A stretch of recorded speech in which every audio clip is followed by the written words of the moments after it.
দৈনিক প্রথম আলো। সাংবিধানিক কাউন্সিল নিয়ে দলগুলো একমত হয়নি। দৈনিক কালের কণ্ঠ। কমছে আয়, বাড়ছে দায়, বাজেট প্রত্যাশার বাস্তবায়ন দেখছি না। দৈনিক নয়া দিগন্ত। নত হবে না ইরান, ট্রাম্পের আত্মসমর্পণের বার্তা প্রত্যাখ্যান খামেনির। দৈনিক সমকাল। প্রধানমন্ত্রীর ক্ষমতা কমানোর বিপক্ষে বিএনপি সহ ৬ দল, পক্ষে জামাত, এনসিপি। ইসরাকের মেয়র আন্দোলনে ভুগছে সোয়া কোটি নাগরিক। দৈনিক আমার দেশ। ইসরায়েল রক্ষায় সরাসরি যুদ্ধে জড়াচ্ছে আমেরিকা, তেহরানবাসীকে ট্রাম্পের হুমকি। শতাধিক বাংলাদেশিকে তেহরান থেকে সরিয়ে নেয়ার প্রক্রিয়া শুরু। দৈনিক আজকের পত্রিকা।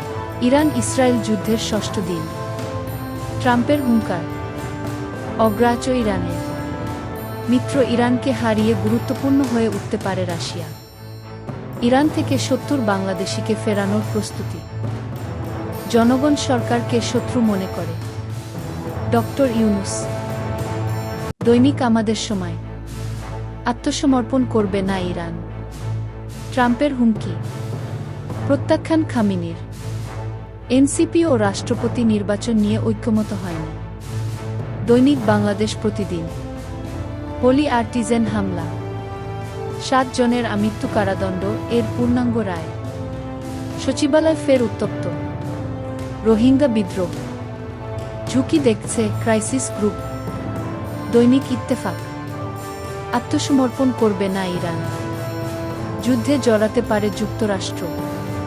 হস্তক্ষেপ করলে যুক্তরাষ্ট্রের অপূরণীয় ক্ষতি হবে। খামেনি। ইরানে হামলা জড়িত হতেও পারি, নাও হতে পারি। ট্রাম্প। দৈনিক ইনকিলাব। ইরানের হামলায় বিধ্বস্ত ইসরায়েল, মশার যন্ত্রণায় অতিষ্ঠ রাজধানীবাসী। ১৩টি ওয়ার্ড ডেঙ্গু নিয়ন্ত্রণহীন। দৈনিক যুগান্তর।